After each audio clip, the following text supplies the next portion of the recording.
নভেম্বরের শেষে এসে বাড়াচ্ছে শীতের আমেজ। কলকাতা সহ গোটা দক্ষিণবঙ্গেই শীত শ্রেণী। ইতিমধ্যে কলকাতার সর্বনিম্ন তাপমাত্রা নেমেছে 17 ডিগ্রিতে। দক্ষিণবঙ্গের একাধিক জেলায় 10 থেকে 11 ডিগ্রির ঘরে। তবে এরই মধ্যে চক্ষু রাঙাচ্ছে নিম্নচাপ, যার জেরে সপ্তাহান্তে বৃষ্টির সম্ভাবনা দক্ষিণবঙ্গের বেশ কিছু জেলায়। আবহাওয়া দপ্তর সূত্রে খবর, আপাতত আগামী 2 দিনে গাঙ্গীয় পশ্চিমবঙ্গের জেলাগুলিতে রাতের তাপমাত্রার খুব একটা বদল হবে না, একই রকম থাকবে তাপমাত্রা। তবে তারপর থেকে তাপমাত্রা সামান্য বাড়তে পারে। এদিকে হাওয়া অফিস জানাচ্ছে সপ্তাহান্তে বাংলার উপকূলের জেলাগুলিতে বৃষ্টিপাতের সম্ভাবনা রয়েছে। আবহাওয়া দপ্তর জানাচ্ছে মাসের শেষে বৃষ্টির সম্ভাবনা রয়েছে উপকূলবর্তী জেলাগুলিতে। 29 ও 30 নভেম্বর বৃষ্টি হতে পারে দক্ষিণবঙ্গে, যদিও ভারী বৃষ্টি হবে না, হালকা থেকে মাঝারি বৃষ্টির সম্ভাবনা। 29 তারিখ ও 30 তারিখ বৃষ্টি হতে পারে দক্ষিণবঙ্গে। 29 নভেম্বর দক্ষিণবঙ্গে দক্ষিণ চব্বিশ পরগনা এবং পূর্ব মেদিনীপুরে হালকা বৃষ্টির পূর্বাভাস। এরপর 30 তারিখ বৃষ্টির পূর্বাভাস উত্তর ও দক্ষিণ চব্বিশ পরগনা, পূর্ব মেদিনীপুর ও পশ্চিম মেদিনীপুরে। আগামী মাসেও 1 ডিসেম্বর দক্ষিণ চব্বিশ পরগনা, পূর্ব মেদিনীপুর, পশ্চিম মেদিনীপুরে বৃষ্টির পূর্বাভাস রয়েছে। হাওয়া অফিস সূত্রে জানা গিয়েছে 3 ডিসেম্বর পর্যন্ত কলকাতা সহ দক্ষিণবঙ্গের বাকি জেলাগুলিতে শুষ্ক আবহাওয়া বিরাজ করবে। 3রা ডিসেম্বর পর্যন্ত উত্তরবঙ্গের জেলাগুলিতেও শুষ্ক আবহাওয়া বজায় থাকবে। উত্তরবঙ্গের জেলাগুলিতে বিশেষত দার্জিলিং ও 2 দিনাজপুরে কুয়াশার জন্য সতর্কতা জারি করা হয়েছে। বাকি জেলাগুলিতে সকালের দিকে কুয়াশার প্রভাব দেখা যাবে, হালকা থেকে মাঝারি কুয়াশা থাকবে। তো বন্ধুরা, আমরা দেখে নেব পশ্চিমবঙ্গ সহ বাংলাদেশের আবহাওয়া কেমন থাকে। শুক্রবার বাংলাদেশের কোন কোন জায়গায় সবচেয়ে বেশি কুয়াশা পড়তে চলেছে এবং পশ্চিমবঙ্গের, দক্ষিণবঙ্গ সহ উত্তরবঙ্গের কোন কোন জায়গায় ভারী কুয়াশার সঙ্গে বৃষ্টির পূর্বাভাস দিচ্ছে আবহাওয়া দপ্তর। তো চলুন বন্ধুরা, আমরা সরাসরি চলে যাই উইন্ডের লাইভ স্ক্রিনে। তো বন্ধুরা, আমরা যদি একটু লক্ষ্য করে দেখি তাহলে উপকূলবর্তী জায়গাগুলিতে কিন্তু বৃষ্টিপাতের পূর্বাভাস লক্ষ্য করা যাচ্ছে।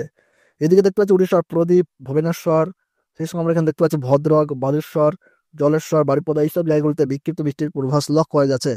এদিকে বন্ধুরা আমরা দেখতে পাচ্ছি গঙ্গাসাগর, হলদিয়া, হলদিবাড়ি, মাথাবাড়িয়া, শ্যামনগর, কলকাতা, চন্দননগর, এইসব জায়গাগুলিতে শুক্রবার বিক্ষিপ্ত বৃষ্টিপাতের পূর্বাভাস লক্ষ্য করা যাচ্ছে। তাছাড়া বন্ধুরা আমরা যদি একটু দেখি কুয়াশার দাপট, তাহলে আমরা এখানে দেখতে পাচ্ছি কোলাঘাট, কলকাতা, চন্দননগর, আরামবাগ, বর্ধমান, শান্তিপুর, কাটুয়া, দুর্গাপুর, বাঁকুড়া, পুরুলিয়া, মুড়ি, ধানবাদ, মিহিজাম, এইসব জায়গাগুলোতে কিন্তু মাঝারি মানের কুয়াশার পূর্বাভাস লক্ষ্য করা যাচ্ছে। তাছাড়া ধানবাদ, গিরিশ, দুমকাতে বৃষ্টির পূর্বাভাস। এদিকে নলহাটি, ধুলিয়ান, সেই সঙ্গে আমরা দেখতে পাচ্ছি মালদহ, করণদিঘি, কিষানগঞ্জ, এই জায়গাগুলো যদি লক্ষ্য করে দেখি তাহলে কিন্তু দেখতে পাচ্ছি ভারী কুয়াশার দাপট। আবহাওয়া দপ্তরের তরফে কিন্তু দার্জিলিং এবং 2 দিনাজপুরে ভারী থেকে অতি ভারী কুয়াশার কিন্তু জন্য লাল সতর্কতা জারি করেছে। তো বন্ধুরা, আমরা যদি একটু পাহাড়ে বিশেষ করে 5 জেলা লক্ষ্য করি, দার্জিলিং, জলপাইগুড়ি, কোচবিহার, আলিপুরদুয়ার, তাহলে এই সব জায়গাগুলিতে আমরা দেখতে পাচ্ছি কোনো রকম কিন্তু বৃষ্টির পূর্বাভাস লক্ষ্য করা যাচ্ছে না, তবে কুয়াশার দাপট কিন্তু বৃদ্ধি পাবে। এদিকে বাংলাদেশের রংপুর, কলাই, রাজশাহী, ময়মনসিংহ, ঢাকা, এইসব জায়গাগুলোতে কিন্তু বিক্ষিপ্ত বা হালকা বৃষ্টিপাতের পূর্বাভাস হতে পারে, তবে শিলাহাটে কিন্তু বৃষ্টির দাপট একটু বাড়তে পারে। এদিকে বাংলাদেশের কুমিল্লা, ঢাকা, বরিশাল, এদিকে কুমিল্লা, খুলনাতে হালকা বৃষ্টি, সেই সঙ্গে চিটাগং, মহেশখালী, টেকনাফে কিন্তু বেশ মোটামুটি মাঝারি বা বিক্ষিপ্ত বৃষ্টি হতে পারে।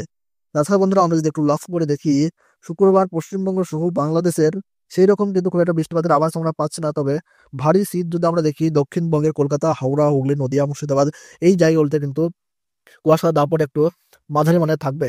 তাছাড়া আমরা যদি একটু দেখি মেদিনীপুর, বর্ধমান, উত্তর চব্বিশ পরগনা, দক্ষিণ চব্বিশ পরগনা, পুরুলিয়া, বাঁকুড়া, দুর্গাপুর, আসানসোল, এই সমস্ত জায়গায় কিন্তু হালকা কুয়াশার দাপট লক্ষ্য করা যাচ্ছে। এদিকে মালদহ, করণদিঘি, কিষানগঞ্জ, এই জায়গাগুলোতে কিন্তু ভারী কুয়াশার জন্য লাল সতর্কতা জারি করেছে আবহাওয়া দপ্তর। এদিকে শিলিগুড়ি, দার্জিলিং, জলপাইগুড়ি, কোচবিহার, আলিপুরদুয়ার, এই সব জায়গাগুলোতে কিন্তু হালকা বা বিক্ষিপ্ত বৃষ্টিপাত হতে পারে। সেই সঙ্গে কিন্তু তাপমাত্রা পারদ সর্বদা নিম্নমুখী হবে এবং ওইসব এবং বর্তমানে তাপমাত্রার পারদ পাহাড়ের জেলাগুলোতে কিন্তু 10 থেকে 11 ডিগ্রিতে কিন্তু পৌঁছেছে সর্বনিম্ন। তো বন্ধুরা, শনিবার অর্থাৎ 30 নভেম্বর আমরা যদি একটু লক্ষ্য করে দেখি বন্ধুরা, তাহলে আমরা এখানে দেখতে পাচ্ছি কলকাতা, খড়গপুর, বালেশ্বর, জলেশ্বর, দীঘা, মন্দারমণি, কোন্তাই, এই কোলাঘাট, খড়গপুর, চাকুলিয়া, বাঁকুড়া, পুরুলিয়া, মুড়ি, হোড়া, দুর্গাপুর, আসানসোল, বর্ধমান, এই সমস্ত জায়গায় কিন্তু আমরা দেখতে পাচ্ছি কুয়াশার দাপট সবচেয়ে বেশি বৃদ্ধি পাচ্ছে। শৈত্যপ্রবাহের পূর্বাভাস থাকছে পাহাড়ের দার্জিলিং, জলপাইগুড়ি, কোচবিহার এবং আলিপুরদুয়ারে, সেই সঙ্গে মালদহ, জঙ্গিপুর এবং 2 দিনাজপুরে কিন্তু ভারী কুয়াশার জন্য সতর্কতা জারি করা হয়েছে। এদিকে বাংলাদেশের মেহেরপুর, রাজশাহী, এদিকে দেখতে পাচ্ছি আমরা কলাই, ময়মনসিংহ, শিলাহাট, রংপুর, রাজশাহী, কুমিল্লা, বরিশাল, খুলনা, কলাপাড়া, মহেশখালী, টেকনাফ, এইসব অঞ্চলগুলি যদি আমরা লক্ষ্য করি বন্ধুরা, তাহলে আমরা দেখতে পাচ্ছি হালকা থেকে মাঝারি বা জায়গায় জায়গায় কিন্তু ভারী কুয়াশার পূর্বাভাস লক্ষ্য করা যাচ্ছে। তো বন্ধুরা, এই ছিল আবহাওয়ার গুরুত্বপূর্ণ খবর। ভিডিওটি ভালো লাগলে লাইক করবেন, কোন জায়গা থেকে দেখছেন, কেমন আবহাওয়া পাচ্ছেন তাকে কমেন্ট বক্সে জানাবেন। তাহলে সকলে সুস্থ থাকবেন, ভালো থাকুন, ধন্যবাদ।